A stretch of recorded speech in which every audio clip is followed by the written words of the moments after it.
খবর ছিল যে কদমীপুরা বাজারের সঙ্গেই একটি স্থানে কিছু সংখ্যক অ্যান্টি সোশিয়াল এলিমেন্ট জুয়ার আসর বসিয়েছিল।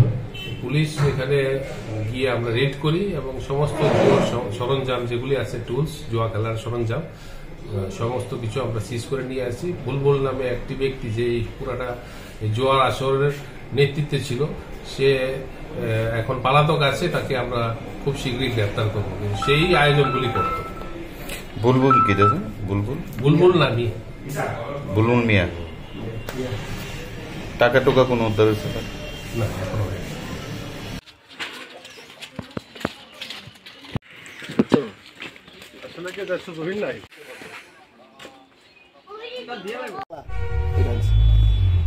আমি ওই 2 নম্বর বড় আরে এটা 10-12 স্টাফ লাগে, 3 জন লেগে গিয়া এটা নয়নি।